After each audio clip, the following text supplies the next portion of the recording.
राधे राधे दोस्तों। और आज अपने चैनल पे आप सभी का फिर से वेलकम करता हूँ। और आज का जो हमने टॉपिक लिया है, टॉपिक का नाम है पक्ष। चाहे वो कृष्ण पक्ष हो चाहे शुक्ल पक्ष हो। आपने तो सुना ही होगा ना कि कृष्ण पक्ष चलता है, शुक्ल पक्ष चल रहा है। तो इसी का ही टॉपिक को आज हमने लिया है। मैंने कुछ यहाँ पे तिथियां लिखी हैं कृष्ण पक्ष की और शुक्ल पक्ष की। जैसे कृष्ण पक्ष की तिथियां हैं प्रतिपदा यानी कि पहली तिथि, द्वितीया यानी कि दूसरी, तृतीया यानी कि तीसरी, चतुर्थी, पंचमी, षष्ठी, सप्तमी, अष्टमी, नौमी, दसवीं, एकादश, द्वादश, त्रयोदशी, चतुर्दशी और अमावस्या। ये तिथियां होती है हिंदी कैलेंडर के हिसाब से, जिसको हम अगर ऐसे समझना चाहें, ये फर्स्ट है, ये second, third, fourth, fifth, sixth, seventh, eighth, 9, 10, 11, 12, 13, 14 और ये 15। ठीक है। इसमें भी शुक्ल पक्ष में भी सेम ही है।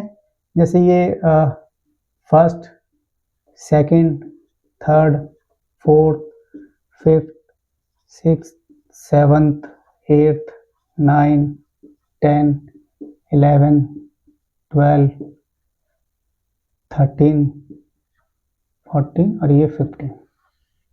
इंग्लिश कैलेंडर के हिसाब से हमारे एक महीने के अंदर 30 डेज होते हैं, और लेकिन जो हमारे हिंदी कैलेंडर होते हैं उसमें हमारी जो तिथियां होती हैं वो दो पक्ष में चलती हैं, एक कृष्ण पक्ष एक शुक्ल पक्ष।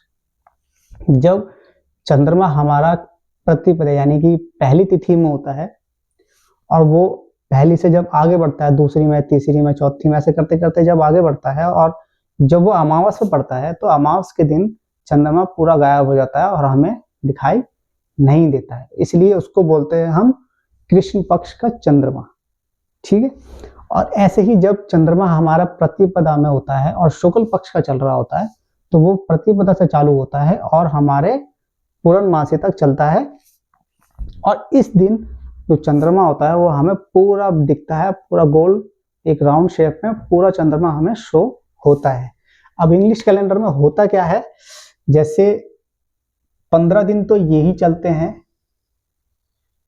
इंग्लिश कैलेंडर के हिसाब से, और जब इससे आगे की बारी आती है तो 16, 17, 18, 19, 20, 21, 22, 23, 24, 25 और 26, 27, 28, 29, 30, ऐसे हमारे ये 30 दिन पूरे हो जाते हैं। ठीक है दोस्तों, तो इसमें दो पक्ष हो गए हमारे, कृष्ण पक्ष एंड शुक्ल पक्ष। शुक्ल पक्ष में जो चंद्रमा होता है वो हमारा थोड़ा सा स्ट्रांग माना जाता है, और जो कृष्ण पक्ष का जो चंद्रमा होता है वो हमारा थोड़ा सा कम बली माना जाता है, यानी कि अशुभ ही माना जाता है एक तरीके से। ठीक है। अब इसी वीडियो में मैं एक चंद्रमा किस तिथि में बली होता है और किस तिथि में बली नहीं होता है वो भी कवर करता हूँ। ठीक है। देखिए, इसको हम यहाँ से मिटा देते हैं, इसकी अभी कोई जरूरत नहीं हमें।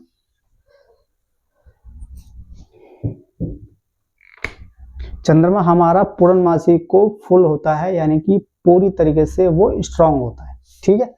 तो जब चंद्रमा हमारा इस शुक्ल पक्ष की अष्टमी, शुक्ल पक्ष की जब अष्टमी होती है उस अष्टमी को स्टार्ट होता है, जब वो अष्टमी वाले दिन पहुंचता है और अष्टमी से आगे बढ़ता है, यानी कि इस यहां बढ़ता है, मतलब इस पूर्णमासी की तरफ बढ़ता है, हमारे पूर्णिमा की तरफ बढ़ता है, तो जो चंद्रमा होता है हमारा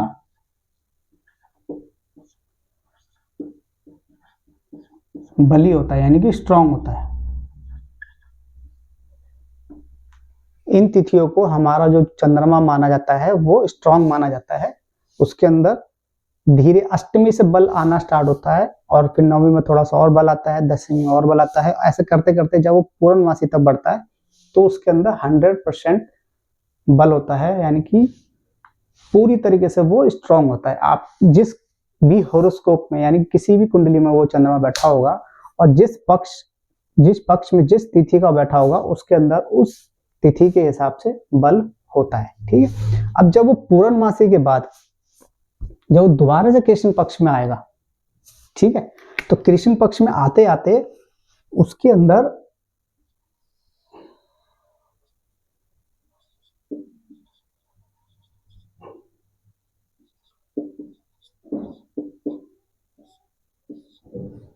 जो हमारा जो मून होगा यानी कि जो हमारा चंद्रमा होगा वो प्रतिपदा से स्टार्ट होगा और सप्तमी तक उसके अंदर बल रहता है, और उसके बाद वो फिर से उसका और अष्टमी से लेके यहाँ से जो हमारा मून होता है यानी कि जो हमारा चंद्रमा होगा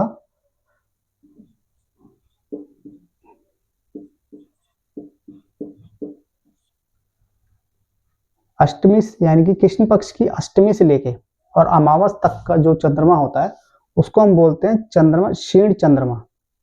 इसको हम यहाँ ना लिख के यहाँ लिख सकते हैं, उसको हम बोल देंगे क्षीण चंद्रमा। यानी कि उस पीरियड में यानी कि शुक्ल कृष्ण पक्ष की अष्टमी से लेके और अमावस तक का जो चंद्रमा होगा ना उसके अंदर कोई बल नहीं होता है। धीरे धीरे जो मैक्सिमम जो बल होता है उसके अंदर पूर्णमासी से जब मैक्सिमम बल होता है उसके अंदर, तो प्रतिपदा से और सप्तमी तक उसके अंदर जो बल होता है वो धीरे धीरे कम होने लगता है। लेकिन जब वो अष्टमी पे पहुंचता है, कृष्ण पक्ष की अष्टमी से पहुंचता है और उससे जब आगे बढ़ता है तो उसके अंदर बल बिल्कुल ही कम हो जाता है और धीरे धीरे अमावस तक आते आते उसके अंदर कोई भी बल या कोई भी किसी भी तरह की कोई भी स्ट्रेंथ बिल्कुल भी नहीं होती है। लेकिन अमावस के बाद जब वो यहाँ पे आता है प्रतिपदा में, दोबारा से प्रतिपदा में आएगा और शुक्ल पक्ष की प्रतिपदा में आएगा और यहाँ तक जब नीचे बढ़ेगा तो जो क्षीण चंद्रमा होता है ना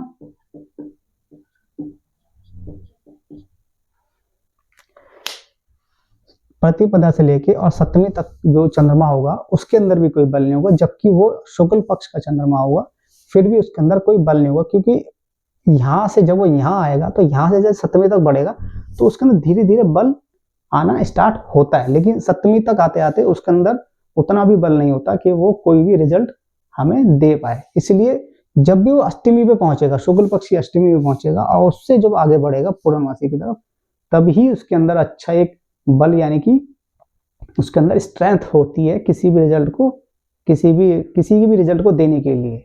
उससे पहले वो कोई भी आपको प्रेडिक्शन में कोई भी किसी भी तरह का कोई भी रिजल्ट नहीं दे पाएगा। ठीक है, तो इस तरीके से जो नेगेटिव चंद्रमा होता है यानी कि जिसके अंदर किसी भी तरह की कोई भी स्ट्रेंथ नहीं होती है, वो कब होता है? कृष्ण पक्ष की अष्टमी से लेके अमावस तक और शुक्ल पक्ष की प्रतिपदा से लेके सप्तमी तक। इस पीरियड में चंद्रमा के अंदर बल ना ही के बराबर होता है, वो आपको कोई रिजल्ट नहीं दे सकता। लेकिन शुक्ल पक्ष की अष्टमी से लेके और पूर्णमासी तक यानी कि पूर्णिमा तक और कृष्ण पक्ष की प्रतिपदा से लेकर सप्तमी तक, इसी पीरियड में उसके अंदर बल होता है जो कि आपको वो अच्छा रिजल्ट दे सकता है। ठीक है दोस्तों, तो ये भी एक टॉपिक, छोटे टॉपिक चल रहे हैं जो कि हम अभी ज़्यादा डिटेल में नहीं जा रहे हैं, लेकिन अभी हम बेसिक चीज़ें कवर कर रहे हैं जिससे कि आपको सारी क्लैरिटी मिलती रहे। और हमारे चैनल पर आप बने रहिएगा और मेरे चैनल को जरूर सब्सक्राइब कीजिएगा ताकि जो भी वीडियो मैं बनाऊंगा आपके लिए वो आपको टाइम पे टाइम मिलती रहे और इसी तरीके से आपको हर तरीके की इंफॉर्मेशन जो एस्ट्रोलॉजी में या जो ज्योतिष में होती है वो सब आप तक पहुंचते रहे। आज के लिए बस इतना ही। राधे राधे।